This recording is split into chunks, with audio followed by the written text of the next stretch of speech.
Do I still believe that Moonbeam's utility token called GLMR could go to the price of $20 during this bull run? Yes, that's still my price target. I'm not changing that. And GLMR actually has done pretty well as of late, but I think better days are ahead, even though nothing I say is financial advice nor a guarantee. But in order to understand why GLMR could potentially or hypothetically reach, these great heights, in my opinion, it's first important to know how amazing the fundamentals are of Moonbeam, because if the project is complete caca, then I think the future is not that great. Now, here's the thing. If you take a look at something like Moonbeam, right? What is it? It's a Polkadot parachain, and it enables full Ethereum compatibility within a Polkadot parachain environment. Now, what does this mean? Because some people may think, okay, this sounds very complicated. Caralho, porra. Well, basically, what Moonbeam does is that it enables, the ease of use of Ethereum while at the same time maintaining the power of Polkadot. So, it's very fantastic. Again, ease of use of Ethereum, power of Polkadot. I think that right there is a great combination. So that's why I really like Moonbeam. Now, some people may think that this is kind of caca, but if you actually take a look at it, Ethereum, even despite its flaws, right, sky-high gas fees and arguable scalability issues, other than that, it's not known for that many bad things. Not to mention as well, Ethereum, the adoption is continuing to grow. So I like this when it comes to Moonbeam, again, having that aspect. And not to mention, when it comes to Polkadot, it is very amazing because if you actually take a look at Polkadot by nature, what it is that it's a project that's focused on interoperability. Now, what this basically means is that it's focused on connecting blockchains together, because many blockchains out there, many networks, they can't freely send data and value to each other, meaning that, they often lack interoperability. Like, for instance, Bitcoin and Ethereum, they can't freely send data and value to each other. And that's a very famous example, of course, right? So when it comes to Polkadot, they're looking to change the way, quite essentially, I would argue, right? At least this is my point of view, the way blockchains interact with one another. Because of course, if they're focused on interoperability, they're focused on, blockchains sending data and value to each other, which of course is a great touch.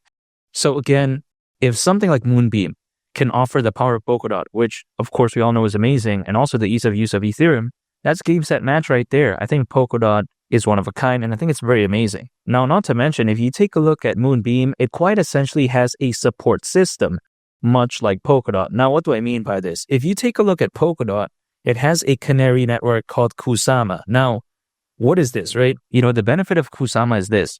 If, let's say, a developer wants to launch on Polkadot, usually they will launch on Kusama first as a way to test out the project under real economic conditions. And then after it's good to go, then they will later move on to Polkadot. The way you take a look at Kusama is that it's basically like, a free trial at a gym, like test driving a car, right? You test it out. If you like it, then you move on to the real deal. Now, you may be thinking, okay, why would anyone just build on Kusama even regardless? Why not just go to like Polkadot straight away? And the reason for that is because it's much easier to rent building space on Kusama, and also it's far easier to make changes on. So again, that's the support system to Polkadot. Now again, Moonbeam also has a support system, and that is called Moon River. Now, when you take a look at Moon River, I'm very bullish on that, by the way. And even besides that point, Moon River is on Kusama, and again, Moonbeam is on Polkadot. So you get the relation there, right? Polkadot has Kusama, right, as the sidekick, I would say, and Moon River is on Kusama, but then, it's quite essentially the canary network to, Moonbeam, which is on Polkadot. So you get the relation there. So this is great right here. I think this does help attract more talent when it comes to both Moonbeam and also something like Polkadot by having a canary network, because a developer, maybe they don't have the resources, they don't have the capabilities to jump head on to the real deal, so to speak. They can test it out, right? They like it, then they move on later on. So I really like that when it comes to Moonbeam. Not to mention, if you take a look at it, Moonbeam, again, and its companion network, Moon River, it already has over 100 projects, integrations, and collaborations, which I think is insane. Over 100 is actually not something to be, joked around with. In a sense, like some people may laugh at that, but if you actually take a look at it, many projects out there, they can't even get like 10. So this right here, I think, is very amazing. At least that's the way I view it. So when I take a look at Moonbeam, it's a very unique project, very amazing. And seeing GLMR, its utility token at the price of $20, I don't see why not. Keep in mind, if it were to go to that price, considering current circulating supply, market cap would be around $18.5 billion. That is around a 67x from here, but still it's not that crazy.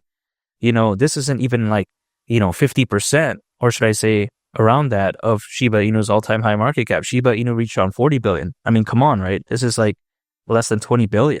So is this too much to ask for? We've seen Dogecoin reach over 80 billion. We've seen BNB reach over 100 billion.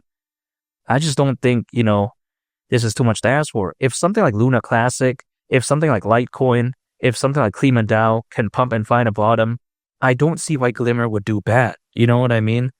Come on, right? During a fully fledged bull run, at least that's the way to take a look at it. Because first of all, Glimmer has great exposure, listed in a bunch of major exchanges. Not the best exposure, but I think it's good enough. And not to mention, as the old saying goes, a high tide raises all ships. As let's say Bitcoin approaches the price of $150,000, $200,000, and maybe even beyond, which all signs are hypothetically showcasing could very well do that during this bull run. Could you imagine what happens to not only just altcoins in general, but Glimmer? It could be so amazing. So at that point, $20, I don't see why not. Not to mention, again, I'm not saying it's going to happen like next week or something like that, but let's say around 6 months to 10 months from right now, things could be a totally different story. And is it going to be a straight shot all the way up? I don't think so. I think there's going to be multiple pullbacks along the way, but it's only logical. The journey to the top isn't always going to be smooth sailing. So again, I'm staying patient when it comes to Glimmer.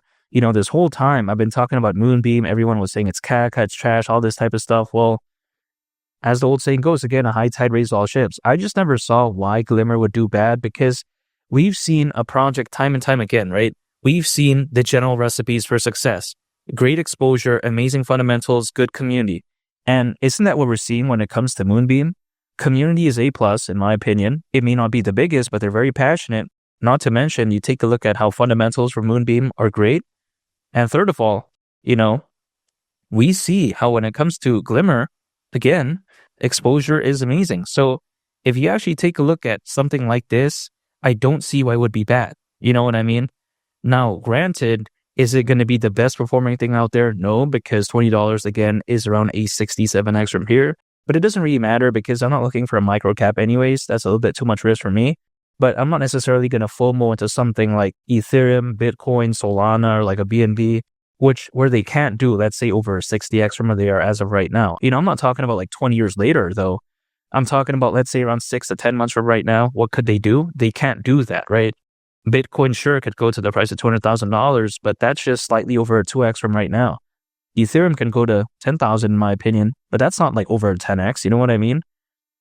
So the way I view it is that Glimmer does perfectly fit that bill. Not a micro cap where the risk feels a little bit insane, but then it's not like a dinosaur either where it feels a little bit too safe. So it's a little bit in between, I would say. I like its risk to reward ratio. I understand there's always going to be risk, but again, that's why I'm choosing Moonbeam. I think it's an amazing project, and Glimmer, I think it's a no-brainer pick for me. And again, at the price of $20 during this bull run, that right there wouldn't surprise me whatsoever. I think better days are ahead, but all I got to do right now is just stay patient, continue to accumulate any time an income hold, and just wait. That's it, because $20, again, wouldn't be shocking to me at all during this bull run. And make sure to subscribe if you gain value from this video. I greatly appreciate it. It's been Lee the Captain. I'll catch y'all on the next one. I'm out. Peace. Bye.